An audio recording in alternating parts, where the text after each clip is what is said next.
ಈಗಾಗಲೇ ನಾನು ಹೇಳಿದ್ದೀನಲ್ಲ, ನಾನು ಈಗ ಅಲ್ಲಿ ಬಾಗಲಕೋಟೆಯಲ್ಲಿತ್ತು, ಅಲ್ಲಿ ಅಭ್ಯರ್ಥಿಗಳು ವಿನಂತಿ ಮಾಡ್ಕೊಂಡಾರೆ. ಅವರು ನಾವು ಎಲ್ಲ ಭಾಳ ಮೊದಲಿಂದ ಹಿಂದೆ ಅವ್ರಿಗೆ ಟಿಕೆಟ್ನು ನಾನೇ ಕೊಡಿಸಿದ್ದೆ, ಹಿಂದೆ ಅನಂತಕುಮಾರ್ ಅವರು ಇದ್ದಾಗ. ಈಗ ಅಲ್ಲಿ ನಾವು ಹೋಗ್ತೀವಿ ಅನ್ನೋಂಥದ್ದು ನಿರ್ಣಯ ಮಾಡಿದ್ದೇವೆ.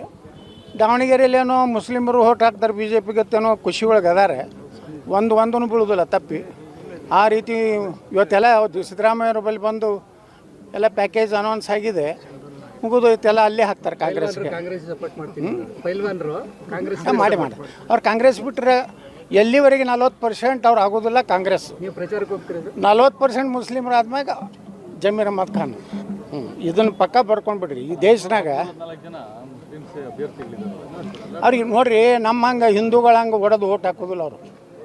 10-15 ಓಟ್ ತೊಗೋದಿಲ್ಲ ಒಬ್ಬರು. ನೋಡ್ತಾ ಇರಿ ನೀವು. ಯಾಕಂದ್ರೆ ನನ್ನ ಕ್ಷೇತ್ರದಲ್ಲಿ ವಿಜಾಪುರದಲ್ಲಿ 2,80,000ದಲ್ಲಿ 1,26,000 ಮುಸ್ಲಿಮ್ ಇದ್ದಾರೆ. ಒಂದೊಂದು ಬೂತ್ನಲ್ಲಿ ನನಗೆ 2-3 ಓಟ್ ಬೀಳೋದಿಲ್ಲ, 1-2 ಬೀಳ್ತಾವೆ. ನಮ್ಮ ಹಿಂದೂಗಳ ಬೂತ್ನಲ್ಲಿ 100-150 ಅವನಿಗೆ ಬೀಳ್ತಾವೆ. ನೀವು ಓಟ್ ಕೇಳಿದ್ರೆ ಸರ್ ಮುಸ್ಲಿಮ್ಸ್? ಕೇಳೋದಿಲ್ಲ. ಕೇಳೋದೇ ಇಲ್ಲ, ಯಾಕೆ ಹಾಕ್ತಾರೆ ಸರ್? ಅವ್ರು ಯಾರು ಹಾಕೋದೇ ಇಲ್ಲ, ಸುಮ್ಮನೆ ಕೇಳಿ ಮೂರ್ಖ ನನ್ನ ಮಗ ಆಗ್ಬೇಕಾ? ಅಷ್ಟು ಮೂರ್ಖ ರಾಜಕಾರಣಿನ ಅಲ್ಲ. ನನಗೆಲ್ಲ ಅನುಭವ ಆಗಿಬಿಟ್ಟಿದೆ. ಅದು ಸಾಧ್ಯನೇ ಇಲ್ಲ. ಅದು ಈ ಬಿ ಜೆ ಪಿನ ಹುಚ್ಚು ಮಾಡ್ತಾರೆ ಅವರು. ಅವ್ರಿಗೇನು ಒಂದು ಏನಾರ ಆಗಿ B J P M L A ಬಂದ್ರೆ ನಾವು ಹಾಕಿದ್ವಿ ಅಂತ ಒಂದು ಮುಲಾಜ್ ಇಟ್ಕೋಲಿಕ್ಕೆ.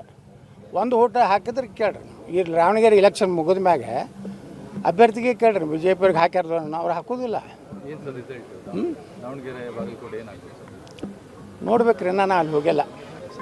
ಈಗಾಗಲೇ ನಾನು ಹೇಳಿದ್ದೀನಲ್ಲ, ನಾನು ಈಗ ಅಲ್ಲಿ ಬಾಗಲಕೋಟೆಯಲ್ಲಿತ್ತು, ಅಲ್ಲಿ ಅಭ್ಯರ್ಥಿಗಳು ವಿನಂತಿ ಮಾಡ್ಕೊಂಡಾರೆ. ಅವರು ನಾವು ಎಲ್ಲ ಭಾಳ ಮೊದಲಿಂದ ಹಿಂದೆ ಅವ್ರಿಗೆ ಟಿಕೆಟ್ನು ನಾನೇ ಕೊಡಿಸಿದ್ದೆ, ಹಿಂದೆ ಅನಂತಕುಮಾರ್ ಅವರು ಇದ್ದಾಗ. ಈಗ ಅಲ್ಲಿ ನಾವು ಹೋಗ್ತೀವಿ ಅನ್ನೋಂಥದ್ದು ನಿರ್ಣಯ ಮಾಡಿದ್ದೇವೆ. ದಾವಣಗೆರೆಯಲ್ಲೇನೋ ಮುಸ್ಲಿಮರು ಓಟ್ ಹಾಕ್ತಾರೆ ಬಿ ಜೆ ಪಿಗತ್ತೇನೋ ಖುಷಿ ಒಳಗೆ ಅದಾರೆ, ಒಂದೂ ಬೀಳೋದಿಲ್ಲ ತಪ್ಪಿ. ಆ ರೀತಿ ಇವತ್ತೆಲ್ಲ ಸಿದ್ದರಾಮಯ್ಯವ್ರ ಬಳಿ ಬಂದು ಎಲ್ಲ ಪ್ಯಾಕೇಜ್ ಅನೌನ್ಸ್ ಆಗಿದೆ, ಮುಗಿದು ಇವತ್ತೆಲ್ಲ ಅಲ್ಲೇ ಹಾಕ್ತಾರೆ ಕಾಂಗ್ರೆಸ್ಗೆ. ಮಾಡಿ ಅವ್ರು ಕಾಂಗ್ರೆಸ್ ಬಿಟ್ಟರೆ ಎಲ್ಲಿವರೆಗೆ 40% ಅವ್ರು ಆಗೋದಿಲ್ಲ ಕಾಂಗ್ರೆಸ್. 40% ಮುಸ್ಲಿಮರು ಆದ್ಮ್ಯಾಗ ಜಮೀರ್ ಅಹ್ಮದ್ ಖಾನ್. ಇದನ್ನು ಪಕ್ಕ ಬರ್ಕೊಂಡ್ಬಿಡ್ರಿ. ಈ ದೇಶನಾಗ ಅವ್ರಿಗೆ ನೋಡ್ರಿ, ನಮ್ಮ ಹಂಗೆ ಹಿಂದೂಗಳಂಗೆ ಹೊಡೆದು ಓಟ್ ಹಾಕೋದಿಲ್ಲ ಅವರು. 10-15 ಓಟ್ ತೊಗೋದಿಲ್ಲ ಒಬ್ಬರು. ನೋಡ್ತಾ ಇರಿ ನೀವು. ಯಾಕಂದ್ರೆ ನನ್ನ ಕ್ಷೇತ್ರದಲ್ಲಿ ವಿಜಾಪುರದಲ್ಲಿ 2,80,000ದಲ್ಲಿ 1,26,000 ಮುಸ್ಲಿಮ್ ಇದ್ದಾರೆ. ಒಂದೊಂದು ಬೂತ್ನಲ್ಲಿ. ಇನ್ನಷ್ಟು ಸುದ್ದಿಗಾಗಿ ನಮ್ಮ ನ್ಯೂಸ್ 11 ಕರ್ನಾಟಕ ಚಾನೆಲ್ಗೆ ಲೈಕ್ ಮಾಡಿ, ಶೇರ್ ಮಾಡಿ, ಸಬ್ಸ್ಕ್ರೈಬ್ ಮಾಡಿ.